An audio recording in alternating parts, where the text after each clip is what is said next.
Medieval में भी आप 7th क्लास की और 11th क्लास की थीम 2 पढ़ सकते हैं। लूसेंट घटनाचक्र लगाना है और तमिलनाडु का पोर्शन मैंने पढ़ा था मिडाइवल के लिए।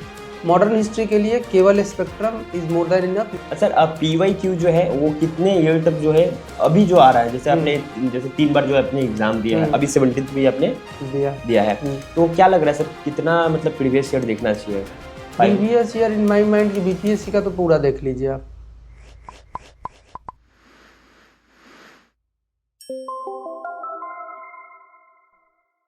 नमस्कार दोस्तों, स्वागत है आपका बेस्ट फेयर के यूट्यूब चैनल में। आज हमारे साथ BPSC टॉपर जो है वो 68 और 69 के हैं और 69th में इनका 50 रैंक आया था। अंकित जी हैं हमारे साथ। सबसे पहले स्वागत है सर आपका। धन्यवाद सर। वीडियो को आगे ले जाने से पहले, शुरुआत करने से पहले सबसे बेसिक जो है आपका इन्फॉर्मेशन जानना चाहते हैं। आप रहने वाले कहाँ के हैं और आपका स्कूलिंग वगैरह कहाँ से हुआ है?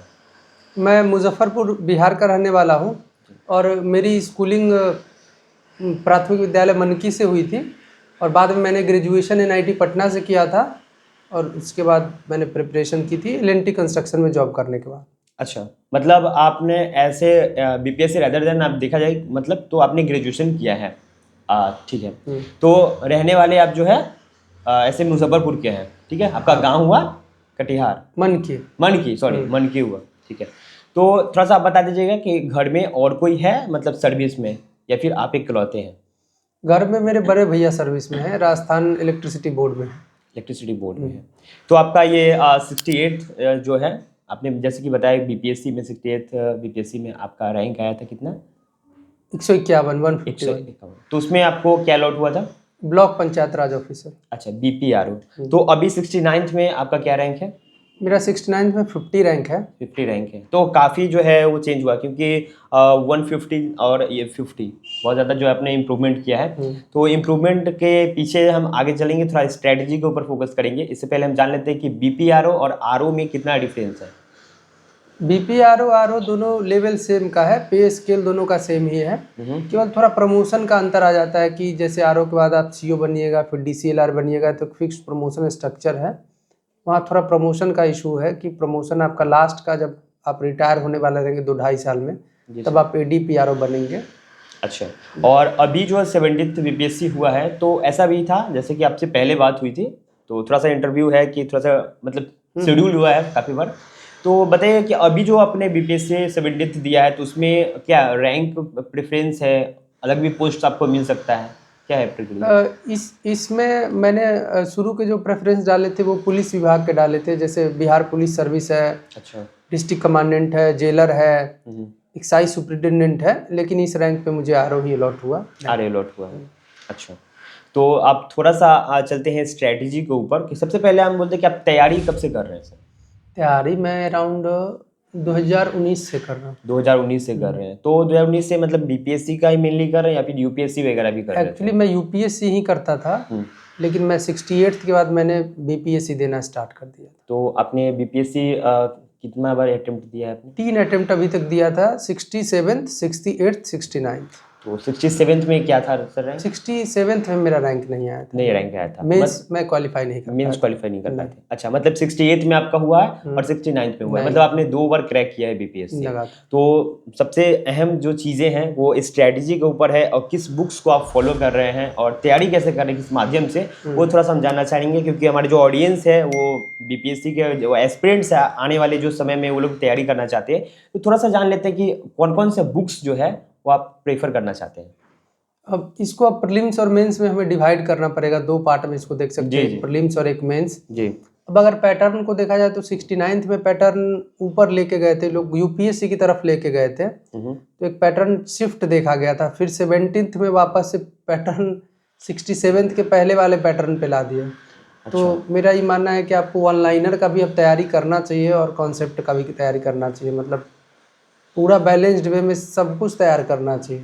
अच्छा, ऐसे है कि सर जैसे किसी के पास टाइम कम है, मतलब 1-2 साल है, तो पहले काफ़ी सारे लोगों का क्वेश्चंस होता है कि पहले प्रीलिम्स करें या फिर मेंस का तैयारी करें। क्योंकि प्रीलिम्स, जहाँ तक कि मैं समझता हूँ कि प्रीलिम्स के बाद मेंस मतलब जो बीच में जो गैप होता है उसमें ज़्यादा दिन नहीं मिलते हैं मेंस की प्रिपरेशन के लिए। तो सर क्या सही रहेगा? पहले अब अगर आप बिगिनर हो, प्रिपरेशन स्टार्ट कर रहे हो, तो बेसिक बुक्स आप पढ़िएगा ना। हाँ वो तो बेसिक बुक्स पर ये उसमें प्रीलिम्स का तैयारी होगा, हल्का हल्का मेंस का कुछ कुछ पता चलेगा, लेकिन तैयारी नहीं होगा। बट आपको पहले प्रीलिम्स ओरिएंटेड बेसिक बुक्स तैयार करने चाहिए, उसके बाद आप मेंस का प्रिपरेशन कर पाएंगे। सर तो आप जैसे कि आपने तैयारी के बारे में बोला कि जो प्रीलिम्स का भी तैयारी होते रहेगा, क्योंकि बेगिनर जो है तो पहले वो बेसिक बुक्स पढ़ेंगे, क्योंकि हो सकता है कि उनको नॉलेज ना हो ज्योग्राफी वगैरह के, वर्ल्ड ज्योग्राफी के बारे में, इंडियन पॉलिटी के बारे में, बेसिक चीज़ जो है जैसे कि कॉन्स्टिट्यूशन वगैरह पहले पढ़ेंगे, ये सब चीज़ें हैं।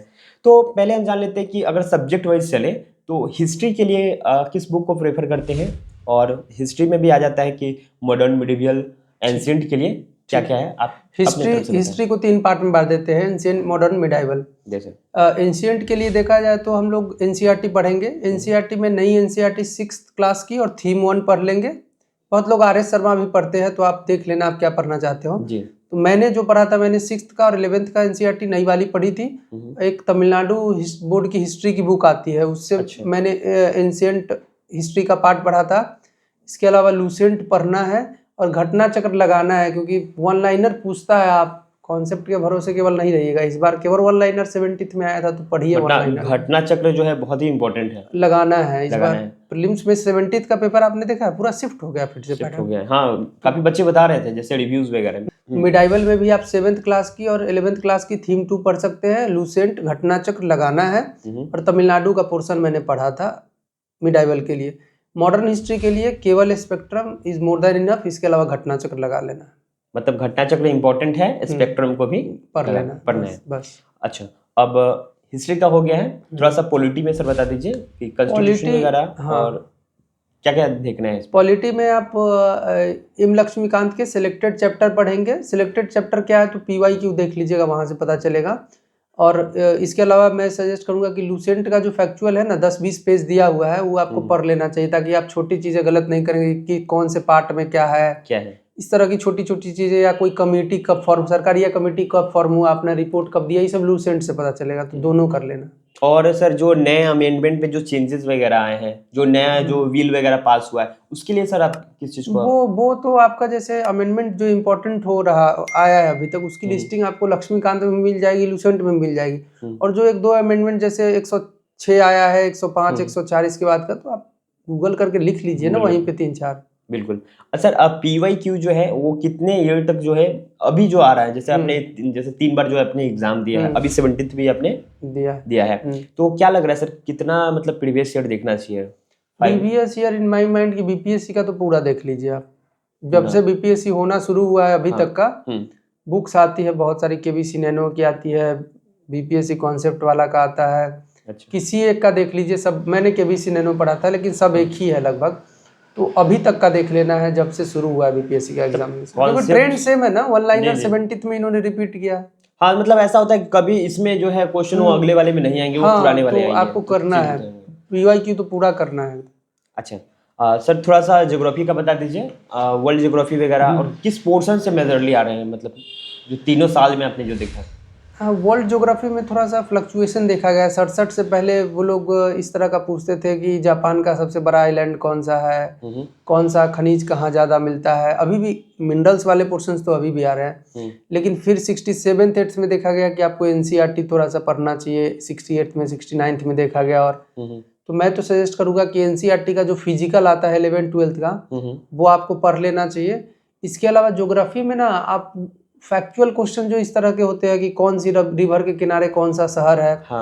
इस बार इन्होंने फिर रिपीट किया है कि सेन रिवर के किनारे कौन सा शहर है, पेरिस था आंसर।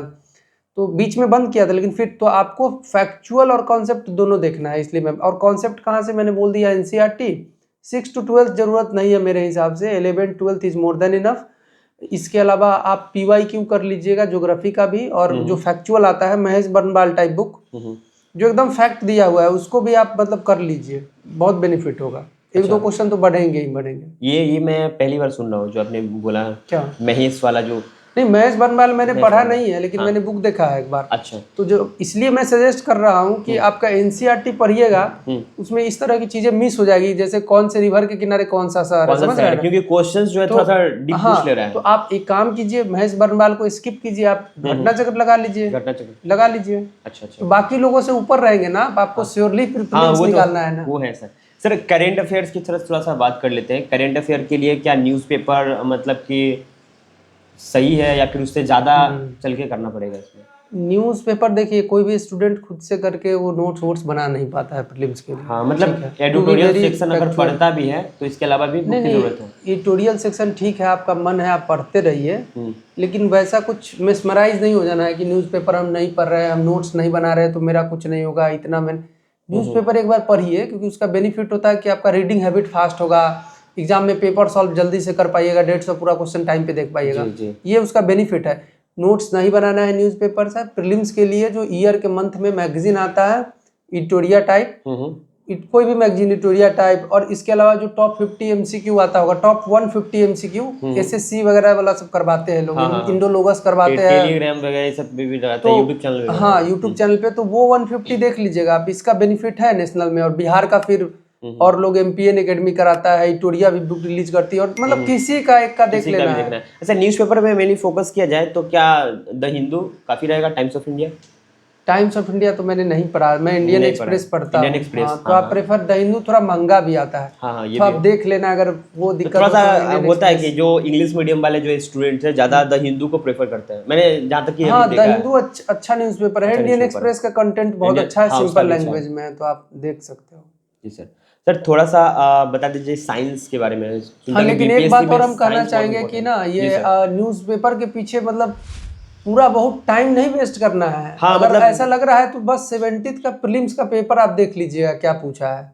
अच्छा। तो आपको लग जाएगा कि बहुत न्यूज़पेपर में घुस के टाइम बहुत देके कोई फायदा नहीं, बस आधा घंटा से 45 मिनट में ऊपर देख जाइए, हो गया बस। हाँ, मतलब जो मेन पॉइंट्स हैं, जो अभी जो करेंट्स में जो चल रहे हैं, बस। अच्छा।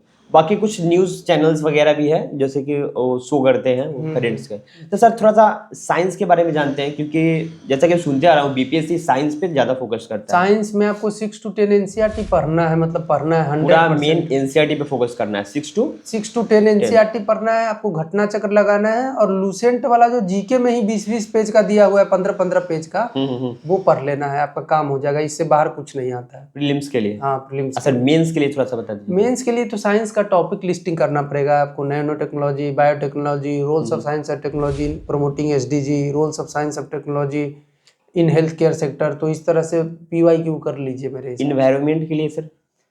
इन्वायरमेंट यूपीएससी बीपीएससी कहाँ प्रीलिम्स में पूछ रहा है? क्वेश्चन नहीं आ रहा है। नहीं आ रहा है।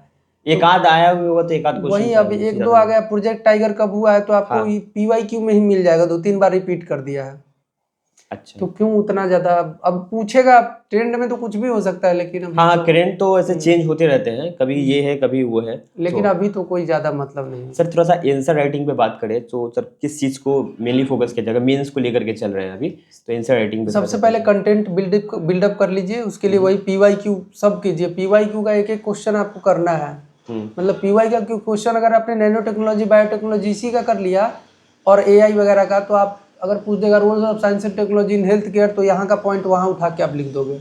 हाँ, मेरे हिसाब से पीवाईक्यू आप पहले कीजिए। और जहाँ तक आंसर राइटिंग का बात रहा, तो टॉपर्स वगैरह का कॉपी आपको देखना पड़ेगा कि वो लोग किस तरह से लिखे हैं। हाँ। मेन आंसर राइटिंग में इंप्रूवमेंट थोड़ा बहुत स्टाइल चेंज करना पड़ता है। रैंकिंग मैंने कंटेंट इंप्रूव नहीं किया था, मैंने बस लिखने का स्टाइल चेंज किया था, रैंक इंप्रूव। सर इससे आपने क्या चूज किया था इसमें? इससे इंग्लिश मीडियम में मैंने लिखा था। इंग्लिश मीडियम में क्या था सर टॉपिक? टॉपिक तो याद नहीं है। अच्छा। तो उस पे सर कितना वर्ड्स जो है आपका ऐसे पकड़ था, आपने बना के कुछ से लिखा है? इससे आपने पहले से रटर का था या फिर बनाया था? नहीं, एसे का तो हम लोग फॉर्मेट बना के अपना रखते हैं पहले से माइंड में। कभी कोई एसे आएगा तो इसको इस तरह से लिखना है, प्रैक्टिस करके रखते हैं। हाँ। टॉपिक नया मिलता है वहां पे बना लेते हैं। इससे के लिए सर किस चीज पे फोकस करें? इससे तो देखिए, अब 68 में फिलोसफिकल पूछते थे, 69th में फिलोसफिकल जीएस मिक्स करके इन्होंने पूछा।